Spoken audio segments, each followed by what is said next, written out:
Hi, I'm Darrin Peppard. Welcome to the Leaning into Leadership podcast, the podcast dedicated to today's hardworking leader. Join me every Sunday for leadership insight, inspiration, and a little pep talk to keep you rolling down your road to awesome. Hello there and welcome in from the worldwide headquarters of Road to Awesome here in Omaha, Nebraska. Episode number 46 of the Leaning into Leadership podcast. Thanks for tuning in. My guest on the show today is Jonathan Alsheimer. If you've never met Jonathan, let me tell you this.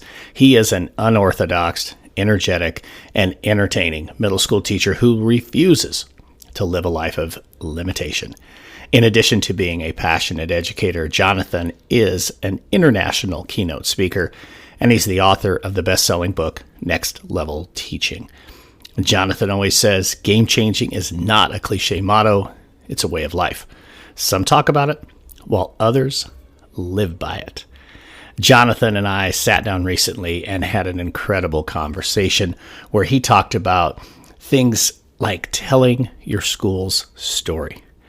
He talks about ways to truly engage your students in the classroom and to give them opportunities to work on projects where they are meeting their passions while at the same time making an incredible impact in their community and in the world around them. I'm looking forward to sharing this conversation with you, and we'll get to it right after this word from Road to Awesome.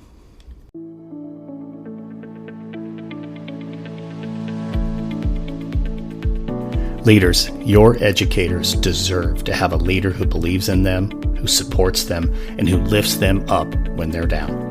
Right now, they deserve that reminder that they are traveling their own road to awesome.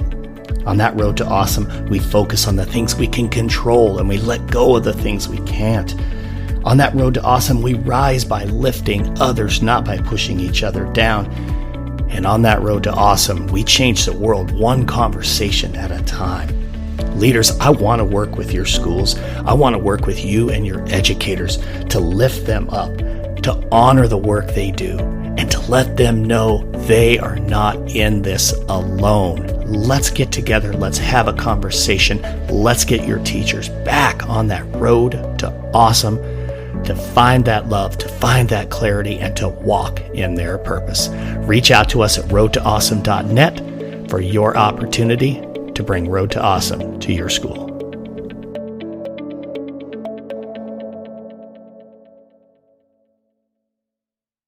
And now, on to our conversation with Jonathan Alsheimer and some next level teaching. I'll see you on the other side. All right, Jonathan, thank you so much for joining me here on Leaning into Leadership. Buddy, it is so good to see you. It's been a while since we've had a chance to connect, so I'm fired up for this, man. Oh, dude, I love it. I love chatting with you, my man. And also I always say this, bro, if you're not excited about talking education, man, what gets you jacked up, man? So I'm just excited to be on the show. Thank you. Hey, you bet. You bet. So just real quick, before we dive into our conversation, for any of my listeners who don't happen to know who Jonathan Alsheimer is, there's no excuse, folks. You should know who he is. But if you don't, just real quick, man, elevator version of who you are, where you're coming from, that kind of stuff. Yeah, man. So Jonathan Alsheimer out of Northern Virginia. I'm a classroom teacher. I taught at the Fred Lynn Middle School, the home of a couple of Relentless documentaries. I was the teacher in the Relentless Chasing Accreditation documentary where I brought in a UFC Fighter to our school. So I've connected with UFC fighters, drama from the cousin of Rob Dyrdek from Ridiculousness. He's the CEO of Young and Reckless. I've connected with him.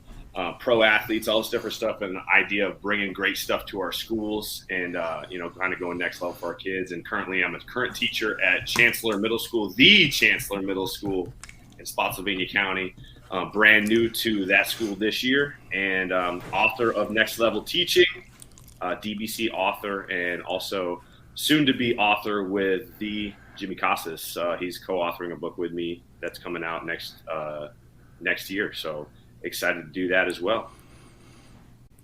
Outstanding.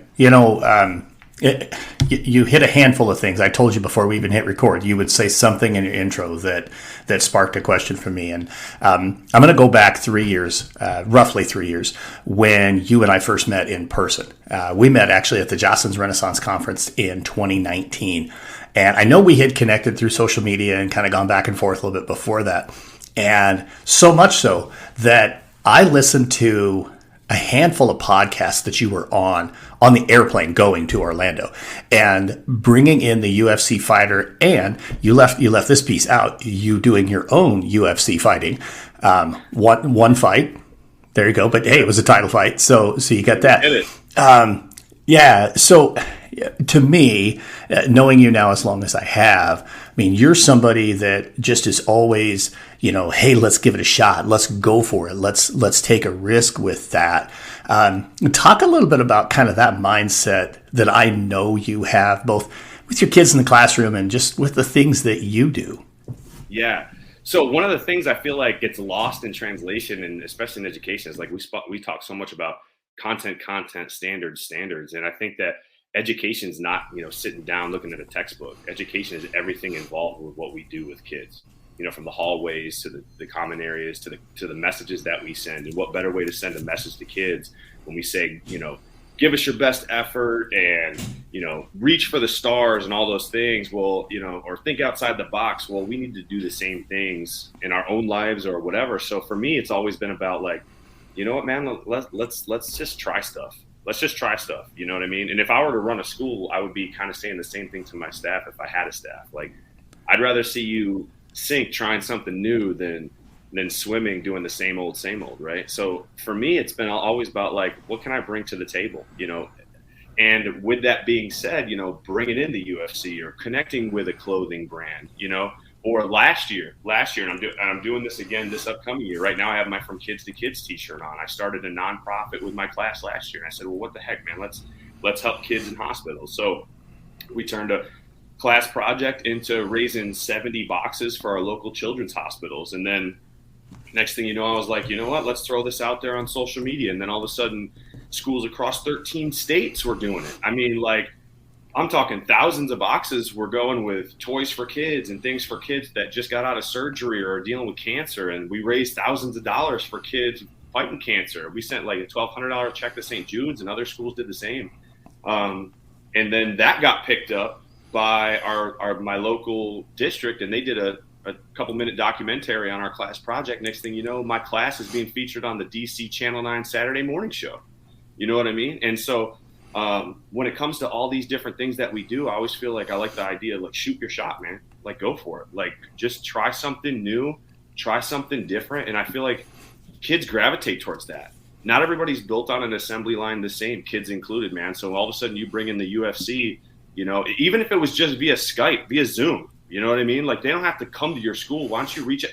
You're talking about, you're in science, get a NASA astronaut to zoom into your class. What a sick class that would be. If I was a kid, I'd be like locked in 100%. And actually, one of the last places I went to speak down in North Carolina, one of the ladies I had the pleasure of meeting, her son is Leaky Black, plays for North Carolina. I was like, man, I would love to have him talk to our basketball team or come to our school. And sure enough, really quick, bada bing, bada boom, she's like, let's make that thing happen. Obviously it's around schedules and things, so who knows what'll happen, but they're already open to it. And this kid's probably going to go to the NBA. You know what I mean? So just this mindset of opening the realm to beyond the content, because we don't just teach content, we teach character. And what better way to do that than to connect with people and bring people in, or connect with businesses, and to show kids that, hey, if you come from a small town, the world's so much bigger than your small town. Even if you're from a city and you're from a neighborhood in that city, man, the world is so much bigger, man. Like, look at all these different people. And it's funny, the more you do it, the more kids realize, like, hey, I'm just like that person, or they're just like me. Now they might be on TV, or maybe now they run a business, or now they're a NASA astronaut or an author, right? Or, man, when we had our kids on the DC Channel 9 morning show on Saturday being featured, my kids were like, oh my gosh, we're famous. This is so neat. And then when we sit down and we reflect on what we just did, they're like, it's funny. They didn't talk about being on the news and being in their own words famous, right? They said that to me, right, over and over and over again. Oh, we're famous, so neat. My mom's saying, oh, you're on TV. But then when they reflected on what we did, all they could talk about is, man, I'm a 12-year-old and I just changed the world for some family. You know, some kid who's, you know, just got out of surgery is going to get a box that I was with toys and different things and letters in them too. And they're going to open that, and that's going to make that kid smile and make that family feel good, even if it's just for a couple of minutes. And I did that, you know what I mean? So they start to internalize that stuff. And then all of a sudden what you have is you have all these what seemingly look like non-academic things and people and businesses that you're kind of connecting with. All of a sudden now you can tie those into what you're doing in your classroom, and kids, regardless, it's a way to build relationships with kids. It's a way to get kids engaged in what you're doing. And I've had so many kids that were like, man, I'll be honest, like I didn't care about learning about X, Y, or Z, but now like I'm locked in because just through all of it, they're like, whatever it is that we're doing, like, this is cool. I just want to be more a part of things. And I feel like the best way to describe it is this. And I say this a lot. Everybody wants to be part of something special, whether it's teachers, whether it's kids, everybody. So let's create that for them. Absolutely.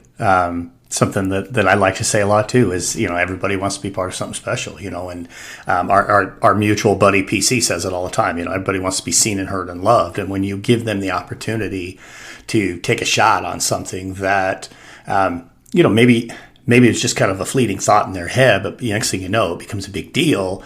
Then you know what, they've had that opportunity to be part of something special and to lead something that is special. And I think I've got like 4 thoughts based on what you just said. One of which is, so often at the middle school level, and of course you're teaching at the middle school level, we have people who are reluctant to put our students in a real leadership opportunity, to really give them a chance to make a difference in something. And what you're doing proves that middle school kids absolutely can take those leadership reins, can make a difference. And it ties into something I say all the time too, which is we change the world one conversation at a time. So, I mean, this is something that started with one conversation with you ultimately saying, yeah, let's give it a shot.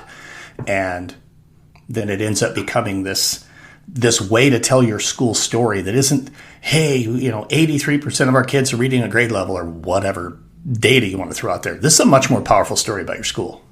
It's huge too, because here's the other part of it. We had schools from every grade level. We had in Kentucky, we had a whole bunch of kindergarten classes and first and second and third grade classes that were running this. And the teachers obviously facilitated it, but it was the kids who went home and they were like, I want to bring in this, or let's bring in this. And all of a sudden these younger kids are doing this great work. Then we had student councils in high school that were taking the charge and running it in their high schools. And of course the middle school level was where my jam is, of course, but at every angle and every grade level and every age, like, kids can make a difference in their communities. And what you're also doing is what you said with your conversation piece.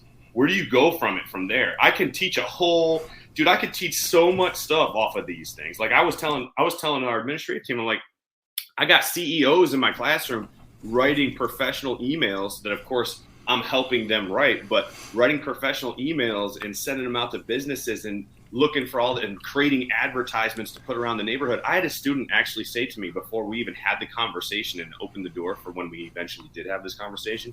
The student goes, Mr. Alsheimer, I feel like I'm an owner of a business. And I said, that's a CEO. And I'm like, you're like a CEO of a company, and you're learning how to run a business, which is literally the most, like, this is the most modern thing I can teach you, right? And it's just this conversation where kids are like, hey, at all age levels and all grade levels, like we're teaching them ways to not only build their self-esteem because they're making a difference in the community, but they're learning really valuable things, really valuable tools that they're going to be able to use later in life. Oh, 100%. And you know what's interesting? I don't think you've said it during the podcast yet, but you're a social studies teacher. You teach U.S. history. Yes. And yes, I know you're doing all that stuff in your classroom, but any teachers who are like, no, this is my content area, I can't really teach, kids how to write, appropriately. So how they do on writing assessments isn't me. Wrong. I mean, you just hit it. Professional emails. Tell me that's not a relevant skill for a middle school kid, and how does that impact all of the success in your school? And again, I'm not going to the data. I've thrown more data out here than I ever throw on the podcast. So for everybody who knows me, I apologize. But it's huge, right? It is huge. And also, like, there's a place for data too, because data drives our instruction, right? So we're not saying data doesn't matter, but at the end of the day, like, it was even more than just the writing piece. It was even, I had kids, I was like, listen, like, I need you to go around your neighborhood and talk to people and try to push this with your families, with your friends, with your grandmas, with the old lady down the street. And you don't just show up to the door and just wing it. Like, I had kids like drafting a pitch, like they're drafting a pitch for a business idea. Or we were creating, Darrin, business marketing plans for how to push this. So we're not only practicing our presentations for business pitches. We're writing these emails and being CEOs. We're creating advertisements. I mean, you're tying in the writing. You're tying in how to speak to people. I mean, you could create so much from this. If you're a language arts teacher, I mean, if you're a math teacher, you had to do the math behind all the money we have and the stuff we got to get, and what things more cost effective and junk like that. So there was so much more to it than just like, hey, let's raise some money and help kids. That was the ultimate reason. That was the ultimate goal. But if you're an educator, you also have to look at, like, all right, how can I tie this in? And also, it's not like I'm going to spend all my class worrying about this. It was literally 10, 15 minutes, a few different classes until we actually put the whole thing together. Then it was like, all right, we're going to spend the whole day, put all these boxes together. I'm going to roll them down to the hospitals and stuff like that. You know, and I even had kids offering me solutions on how to. I'm like, listen, like, how should I put this out there to the community? Oh, you should make a video, and like, what kind of stuff should I say? Oh, think about saying this. You know what I mean? So I had kids that were running the whole thing from behind the scenes. It was pretty cool. Obviously, teacher facilitated, but kids were throwing their ideas in left and right. And it's amazing. It's amazing what kids come up with, man. Stuff that I couldn't even think about, that made it as successful as it was. Absolutely. Well, I mean, when in doubt, we should be asking our kids anyway. And what you're really talking about to me is like truly next level. You see what I just did there? Yeah, I didn't even do that on purpose. But it's next level project based learning. It really is. I mean, yes, you have a direction and an outcome you want to see happen, but it's not like you're like, okay, this is exactly, I'm sure the boxes weren't even like what you were thinking. It was, how do we take this and do something that's going to make an impact based on what the kids were talking about. And clearly they demonstrated their learning at a whole different level than what you expected. Absolutely. And they also, when they were reflecting on it, they're like, Mr. A, like, it was just nice to know we could make a difference in this community. And I didn't know at this age I could make such a difference. And beyond that, they were just so thankful to be a part of it. You know what I mean? And I said this too, I was like, if we could kind of lead with our hearts and everybody was doing this kind of stuff, man, the world will look like a whole different place. So props to the kids. Yeah, 100%. Yeah. So I kind of floated it out there a little bit unintentionally, but I do want to talk about next level teaching. And yes, it's the book, and definitely you can share about the book. But I know right now you are spending quite a bit of time traveling around to different schools. You were just in Hawaii. We were talking about being in South Dakota, North Carolina, San Diego, a few other different places. What's the message right now when you're talking to teachers? We're kicking off the 22-23 school year. It's, all kinds of turmoil on the outside. What's the message you're bringing to teachers right now to get them fired up to kick off their school year? For me, it's really just this, like, the conversation for me with teachers is, let's just get kids to love school again. Like, let's get kids to love school. If we can get kids to love school and want to be there, they're going to learn. They're going to learn at all different kinds of speeds because everybody's different, but they're going to learn. And how we do that is the game changer. You know what I mean? And in the conversation, it's like, listen, man, as teachers, like, we're burned out. And honestly, that's actually where, and not to throw this in there on purpose, but that's where my whole next book is coming into play, right? But right now the conversation is, we're burned out. Let's focus on, there's so many things that are being thrown on us. Let's focus on the real truth of what education's all about. The real truth of what education's all about is getting kids to love learning. That's it. Getting kids to want to come to school, getting kids to love learning. That's the goal. When the kids walk into your classroom, what are you doing to make them want to be there? All this other stuff that's bogging you down, yeah, I get it. Like, it's tough. I'm a classroom teacher. I'm in the trenches. I understand it. I'm going through it. I'm new to a school. I'm new to a school division this year. So I understand it more than anybody else. But when push comes to shove, our job is when those kids walk in, how are we greeting them? How are we making them feel? And then how are we getting them excited about learning, right? And I talk about how with kids, like, one of the biggest questions when it comes to getting kids excited about learning is, how do we motivate them? You know what I mean? That's one of the most powerful things in education. Like, I even go on this tangent where I talk about how my grandfather used to tell stories, and my grandfather used to say, man, when I was in school, we walked uphill both ways, man. It was raining, snowing, sleeting, through the snow, you know, through the snow. You know the story. And then my dad said the same thing. Yeah. Oh, it was a blizzard and it was 105. Man, I don't know how the heck that happened, but it happened. You know, and then now as I reflect, like, I feel like I could say the same thing about when I was in school. I think at the end of the day, kids, some are intrinsically motivated. The majority need a push. How do we do that? And so that's part of the conversation. How we build relationships with our kids, and that word relationships is so generic. So what does that mean? What does it really look like? And then the powerful piece is, how do you get kids to keep wanting to come back? Student engagement is like the exclamation point at the end of the sentence. If you have a relationship with a kid, but your class is boring as hell, you've now lost that relationship because they don't want to be there. You might be cool in the hallway, but your classroom is putting them to sleep. So what are we doing? But the conversation again is, as educators, how do we continue to bring in cool, engaging, exciting lessons? And that's the problem in education. Teachers have so much on them. How do we relieve some of that stress? And without putting too much out there, I'm going to throw this one out there. This is something that hasn't been brought to any school anywhere. So I'm going to throw this out there. It's the whole premise of my second book. Matter of fact, when we get off this podcast, I'm going into the kitchen and I'm writing, right? But it's this, like, the whole book is literally about student engagement and lesson ideas for teachers to use, take, make better. And then as a district, what are we doing as a school and a district to take student engagement to the next level? And so what I envision, Darrin, is this, and this is what I'm creating, the nuts and bolts, the bare bones, and the beginning process of what every district should then do. Okay. And if I'm a teacher, whether I'm a first year teacher, I'll be honest, Darrin, when I came out of college, like, I was like, hey man, I got all these great ideas, and it didn't take 2 weeks and my ideas were done. I'm like, dang, I spent all this year of school and I only have enough to get through 2 weeks or a month. And then here I am as a veteran teacher, and I've got ideas after ideas, but it doesn't matter how many ideas you think you have. Eventually you get to a point in a week, a month, a school year, a unit where you're like, I'm not sure what to do for this. Like, I need another activity that's engaging. You know what I mean? And so the game plan of my theory is, if we created, like, when like a football player goes to camp, they get a playbook. Now that's not the title of the book, but I don't have a title of the book yet, Darrin. But if a player gets a playbook and they literally are handed all these plays, right?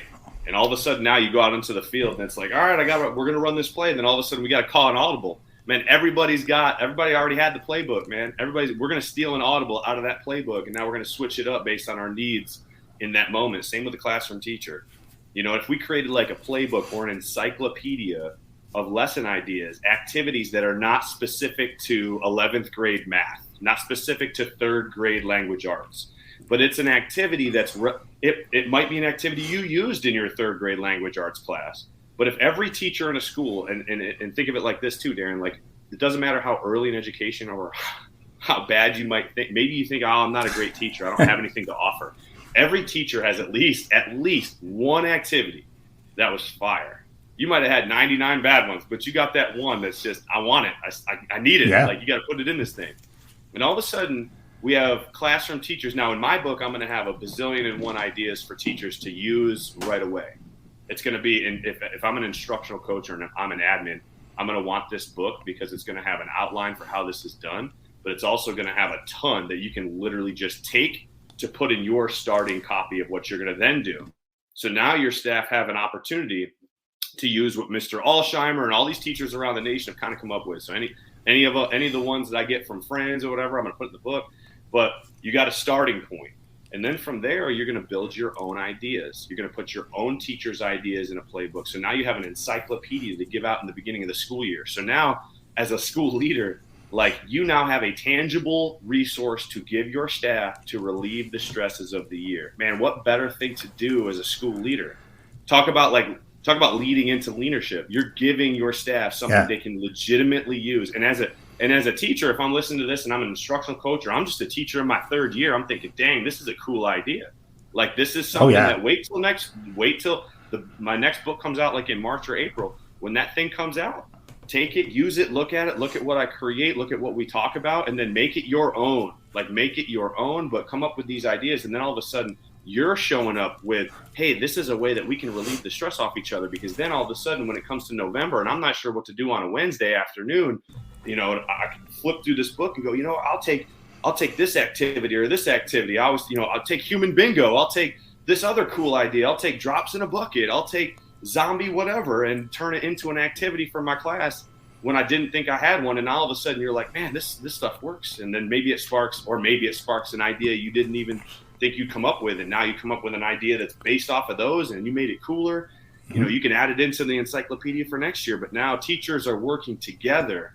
You've heard the saying, professional development from down the hall. You hear it all the time. The best PD is from the people in your building, right?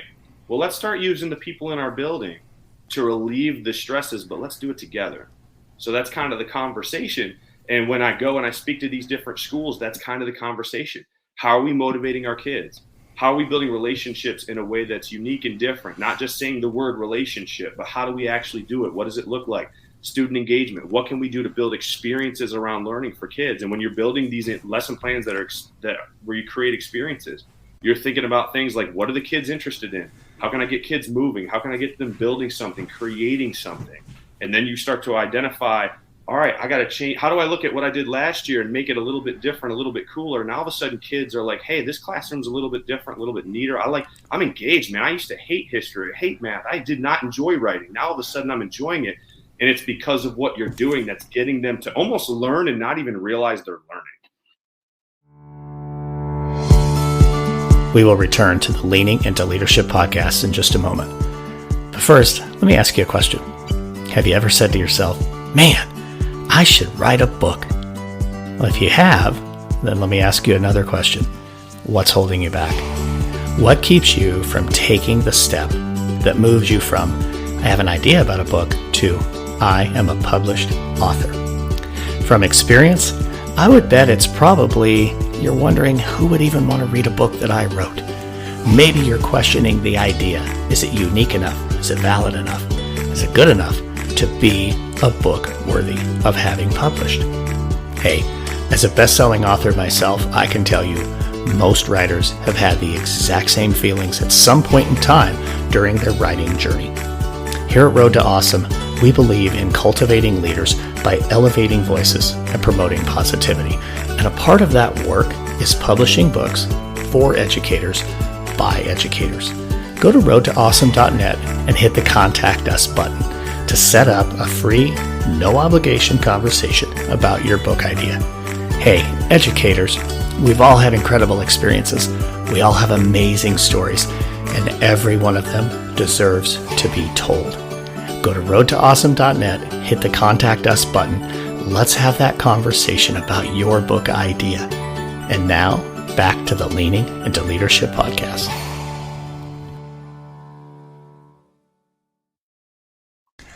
So, a million takeaways from that. Where I want to go right to it, though, when you talk about this playbook, so I'm thinking about this both as a school leader, district leader, but also now as somebody who coaches leaders all over the country.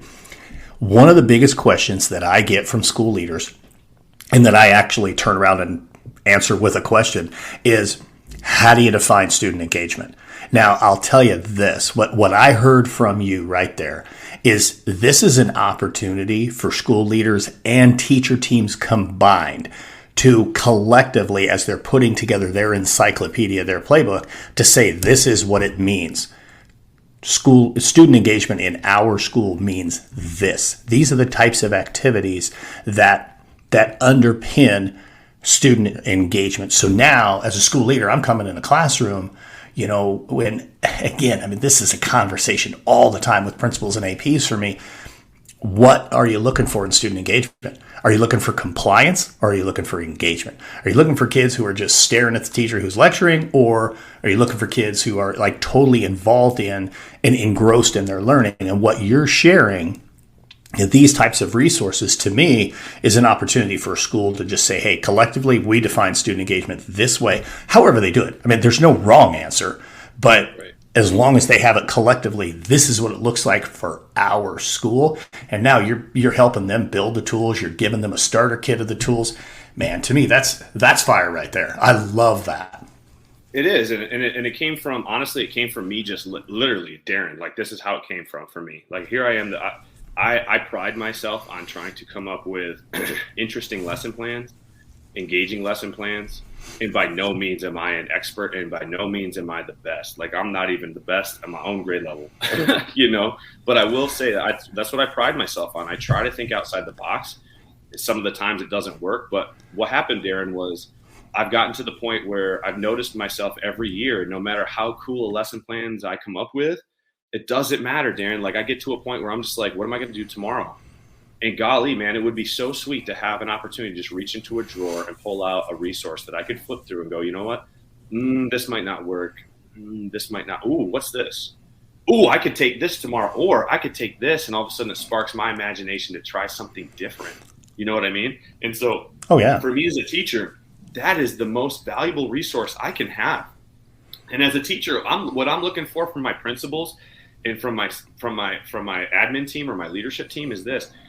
I want you to do a couple of things. I think the three biggest things a principal can do is, one, I think that they can give a teacher the resources they need to be successful, number one.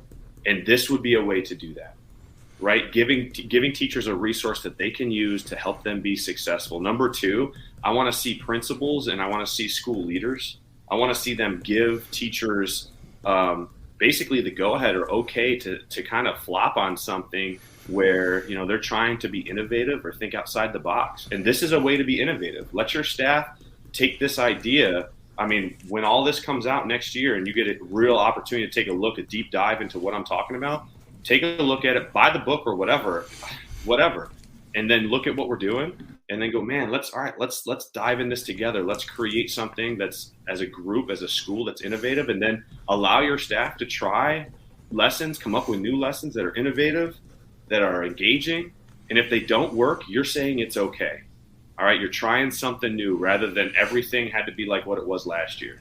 And then number three, I want to see the admin team like out and about with the students. I want to see them out with the kids. I want to see them engaging with the kids. And leaders that do those three things are going to be they're going to be helping the teachers in a lot of different ways, right? You know, you're giving them the resources, you're in the mix with the kids, and then you're allowing teachers the ability to fail and not feel like a failure. You know what I mean? I find as a leader myself, like if I feel like teachers, there's student leaders, there's teacher leaders, there's admin leaders, right? You know, titles don't make leaders, actions do. I feel like for me, I'm looking around and I'm thinking this, like I find success in failure. I find that there's success in teachers trying new things. Because the kids, it's funny that kids think this way. Kids actually say, like I've had a kid one time say to me after a lesson plan wasn't the greatest, you know, this was years ago, said, I appreciated that you tried that. You know, they actually said that when a young kid verbalizes that, and you got to think like, that's not the only kid thinking that, you know, I appreciate that you tried something cool, you know what I mean? Rather than handing me some worksheet and saying, be quiet. So that's kind of the game plan. And I think that this gives leaders an opportunity, again, not to beat it down, but this gives leaders an opportunity to hand something to their staff that they can use rather than just talking. Here's something you can have. Here's something you can see. Here's something that you can use tomorrow. I love that so much. And one of the things that I wanted to ask you about, and I guess in a roundabout way, I'll ask it, but you know, considering and looking back to when Next Level Teaching came out, it was pre-pandemic, but barely pre-pandemic. I mean, I think it dropped in like February, right, of 20? Like it came out or January of 20, something after, like that? Yeah, the World Show. It came out March 1st, and I think March 15th, like Virginia show. Yeah. So, I mean, but obviously, I mean, the book has had a lot of success in spite of the pandemic, which is great. But that book is very much an inspiration. It's, you know, this is, you know, Jonathan's story. This is also some great things you can do in the classroom. But what I was going to ask, you've already kind of answered. I wanted to know, you know, going from that point to where you are now, how you have evolved as an educator, as a writer, you know, as a speaker, as somebody who's out there making a difference in the space. And just listening to you talk about this next project dude, the evolution of you as an educator on a national and as a global scale, to me, is just amazing. So number one, just congratulations on where that is going. I'm super excited about that. But you also now are brand new in a school. So how do you take that evolution of Jake, and then now I'm in a new classroom. I'm in a new school. I'm in a new school division. Yeah. I mean, dude, it's a lot. So like, what is that like for you right now? You're also in a new house too. Like like a year in this new house? I mean, lots of changes happening for you. Yeah, so many changes. So honestly, actually, the new house is in the same town, but my new school is in the town where I live. And my wife still commutes a really far ways. I was kind of like, you know what, man, like I can't. We both kind of said we can't do this commute anymore. It was like an hour and a half one way. We got to live closer to home. Plus, I want to give back to the community that I work in, or the community that I live in. And you are hitting it right on the head. The challenges of someone who is a speaker and all that, with being at a new school, and with there's a lot of challenges, Darrin, that come with that. But the biggest one is for me is this, really just walking in and no matter where I go, even as a speaker, I'll be honest, man, I'm not a writer, I'm not a speaker, I'm a classroom teacher who puts himself out there. And so when I go and I put myself out there, if I'm speaking from the heart. I'm talking about the challenges of teachers and the solutions that we can bring. By no means am I perfect as an educator. I'm learning so much from the new people I'm working with, along with the people I worked with before. But one of the challenges is, coming in and just being like, listen, like, I don't want to come in crazy loud. This is what I do, or this is like, let's change this or let's change that. My school's got an amazing staff. They got an amazing staff. Like the people I work with, I literally am like, I tell them like multiple times a week, I'm like, God, I love you guys. You are so good at what you do. Like, and I'm stealing ideas off of them. But at the same time, like, I think there's also like, I'm showing up and, I'm just going to put myself out there and say, hey, like legitimately last week, Darrin, we did zombie apocalypse geography. And I got people and students looking out in the hallway wondering, what the heck is he doing? Because I had all this caution tape and paper, and I was trying to make the outside of my classroom. And I told my co-teacher I would do it for the outside of her classroom because she was doing this too. And I wrinkled the paper and ripped it up so it looked like you were walking into a torn up building that zombies have infected and torn up and destroyed. And all these people are like looking out in the hallway like, what is this school doing? You know what I mean? But like, just kind of doing it, and people are going to see what happens. And if it works, it works. And if it doesn't, it doesn't. And sure enough, it worked. It was the second year I've done zombie apocalypse geography. And the first year it went great. And this last year it was awesome. I think the best compliment I got, Darrin, was a student said, can we do this tomorrow? And I think when you hear that, you can't help but smile. So. Yeah, for sure. That's awesome. I love it, man. So before we start to head into, that big last question, I got one more I want to ask you before we go there. You've kind of referenced it a little bit. You've been in a number of schools here this summer, I guess. It's really hard to say that it's fall yet. It's not quite. What's maybe one thing, in addition, I mean, you gave some great leadership tips for school leaders right now in terms of, really allowing innovative things to happen in your schools. Let's take it maybe up one level, because all of those things that we need to do in our classroom are super important, and you've addressed it, but there are all these other things weighing on teachers and weighing on school leaders. What's maybe one thing, one piece of advice, one thought you can share with educators to kind of, I don't know, block that out or let it roll off or set it aside, whatever they need to do so they can go do the incredible things in the classroom that you're talking about? Yeah, man, like that was a great question. And I love that question because I actually talk about that when I do go and speak. And I speak it from the heart too, because it's something that I have to remember. Matter of fact, my wife, when I kind of came up with the little saying that I'm about to say, my wife was saying it to me almost every day last fall before I went to school. And we kind of jokingly said it throughout the school year. And it's this: today's a good day for a good day. There's all these, your mindset makes a huge difference. And what you can control as an educator, whether you're a school leader or you're a classroom teacher, You control your attitude, your effort, your mindset. That's really what you can control. Everything else can be burning down around you, so to speak. And there's a lot of stuff you got to worry about. You're talking about email after email, meetings, data meetings, lesson planning, PLCs, all these different things you got to do, grading and calling parents, and it becomes overwhelming. But at the end of the day, as I mentioned, today's a good day for a good day. In my classroom, I control what happens. I'm the conductor of the symphony. I control the music. And when the kids roll in, I control the routines in place. I can control the instruction that I bring to the table, the lesson plan. Now, I might not control, I don't control, who walks into the room and the kids in that nature, but I control today's a good day for a good day. I'm going to make this a good day for my kids. Everything else will get itself done. I'm going to let it roll off. It'll get done at some point, but I'm going to control when these 30-some kids walk into my classroom, what's the experience going to be like for them? That's what I can control. And that's what I'm going to focus on, because at the end of the day, that's what matters to me as a teacher. Making school enjoyable for the kids, getting kids to love school, getting kids to want to learn. And I work with kids. Kids are the heart and the foundation of the families within the community. That's the focus. That's the focus, not the email I need to send. I'll send it, or I'll forget to send it, whatever. But the kid that rolls in, that's the heart of the community that I serve. That's my focus every single day. And I'm going to make my mindset ready for that kid.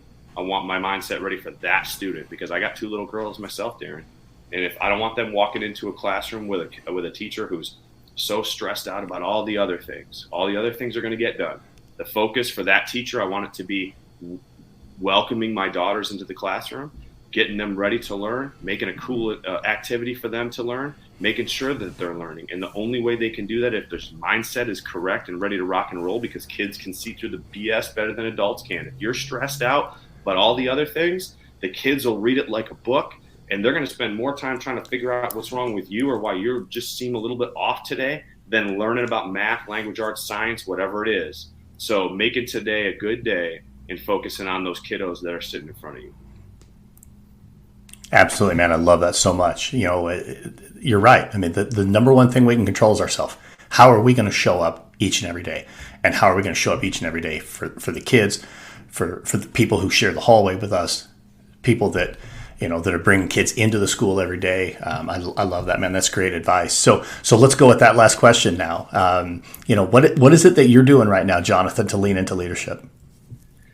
For me, Darrin, it's really going to be this. And for me, I feel like as I mentioned, man, titles don't make leaders, actions do. And for me, I'm going to go in and I'm going to do my best for my kids every single day. And I'm going to let my example be my leadership. I'm going to lead by example, and I'm following suit. I got a lot of great people around me that are leading by example. I mean, we're all kind of doing that. When I'm walking in, for the first time in my life, I don't have lunch duty. For the first time in my whole life, I don't have lunch duty. I mean, wow. What world did I walk into? But you know what? I had somebody that actually said to me the second week of school, they're like, you can leave, right? And I was like, I know. And I do leave, and I go use the restroom, and I try to eat a sandwich really fast on the fly. But what I also do is I use that time in whatever capacity, whether it's the whole lunch duty or just a few minutes, and I walk around and I'm talking to the kids, even kids I don't have, getting to know the kids, letting them see me outside the classroom, because some of the best ways that we can influence our students is outside the walls of our classroom. So I'm walking around doing that, and I'm also trying to lead by example in terms of the instruction and the things that I do. How can I be on a podcast or write a book about trying new things, and I'm not trying new things? How can I write in a book or be on a podcast or go speak and say it's okay to fail trying something different if I'm not failing and being okay with it at trying something different? So all the things that we've talked about, I try to live on a daily basis in my classroom, and by no means am I perfect, and by no means am I the best teacher, even on my grade level, for crying out loud. I got some great people that I work with, and I try to learn from them too. And their example is a leadership. They're leading by example for me. You know what I mean? So me as an educator, I'm just trying to put myself out there and make my classroom exciting for kids as best I can. And then getting kids to love learning. And honestly, man, like at the end of the day, it doesn't have to be jumping up on top of tables with a banner outside a classroom, or you don't have to be running around the school like crazy. You literally could just be influencing kids. So when they leave your classroom, they leave with a great attitude to go on to their next classroom and and it's almost like a tidal wave of amazingness leaving your class, and that's kind of my game plan right now. I love it, man. I really do. I appreciate this so much. Just real quick, for anybody who wants to get in contact with you, I will put it all in the show notes, but just real quick, how do people connect with you? Social media, email, that kind of stuff. You got it, man. It's at Mr. Alsheimer on Instagram and Twitter, or go to jonathanalsheimer.com. That's my website. You can reach out to me there via email and ask me questions and things like that. So at Mr. Alsheimer and then jonathanalsheimer.com. Outstanding. Well, hey, man, I really appreciate this conversation. This was absolutely fantastic. Folks, leadership nuggets dropping all over the place in this thing. So I hope you picked them all up. Go back and listen to it a second time. Make sure you share it with somebody who will also love this episode. My brother, it's so good to see you. So great to connect. Thanks for being on the podcast with me. Love it, man. Appreciate you. You know, every interview that I do here on Leaning into Leadership has just some incredible elements that are super important and super powerful if we're just willing to take note of those. In this particular one, what I want to go right at are the 3 things that Jonathan said that administrators can do to really help their teachers right now. Number 1 being give them the resources they need. You'll never know what resources they need if you don't sit down, spend some time with them, and listen to them. Actually hear what the challenges are that they're dealing with and what those resources might be that will help them through it. Number 2, he loves seeing leaders green light their innovative teachers. Really give them the opportunity to do creative things, to go and make a difference. If you're being intentional as a leader to create a culture where your teachers know they can take risk without fear of retribution, they're going to do incredibly innovative things. And I love that Jonathan talked about that. And number 3 is simply, as an administrator, you got to be with your kids. You know, as administrators, we say all the time how much we want to serve our kids. Well, we can't serve them if we're not with them. So go spend that time with them. Continue to build relationships with them. Let them know who you are. Let them know you as a human being. And amazing things can happen. Thank you for those 3 incredible gems, Jonathan. We truly appreciate it. The other thing that I want to go at, definitely Jonathan touched on this, but I want to go a little bit further. And that are some of the projects that his students are doing in the classroom that make a difference in their community. The Ray of Hope project, which has been renamed after Jonathan's mom, who passed away earlier this year from cancer, is a student-led project where the students are making boxes of love for kids in hospitals that are battling life-threatening illnesses. This is an incredible project. It's amazing the work that Jonathan is having his students do, or getting his students to do, and the impact that they're having in their community and in the world around them. This is a project that has grown outside of just Jonathan's classroom, where it's happening in a lot of places. I've placed a link in the show notes for you to donate to A Ray of Hope so that we can continue to support the work that Jonathan's kids are doing. So please consider donating to that incredible project. And now it's time for a pep talk. Earlier this week, I was speaking at a school in Michigan and had some incredible conversations with their leadership team. And as I was talking about where we are at this time of year, how we get just so bogged down in the grind, in the work, I mentioned to them that sometimes we just got to take a pause and reflect on what it was back in August that we told our staff was super important. So for your pep talk this week, I just simply want to ask you to take a step up on the balcony and remind yourself, what were those things that you had set as goals for this school year? What were those things that you said, this is going to be important to me, and this is the work I'm going to focus on? And once you've recalled that, take a look at the progress you've made. So often we get caught up in things that haven't gone well. But I guarantee there are things that you've done that have made a big difference in the life of a kid or in the success of your school. So don't lose sight of that. Find those positives and be grateful for that. The work you do really matters. Keep up that great work. Keep putting yourself up on that balcony so you can take a good look at where you are and where you want to go. It's hard to see it from down there on the floor. But if you get yourself up in the balcony, you can see where that road to awesome is actually taking you. Get out there and have an amazing week. And we'll catch you next time on Leaning into Leadership. Thank you for listening to the Leaning into Leadership podcast, brought to you by Road to Awesome. Don't forget, click subscribe, give a review, and share this with somebody who might also enjoy leaning into leadership.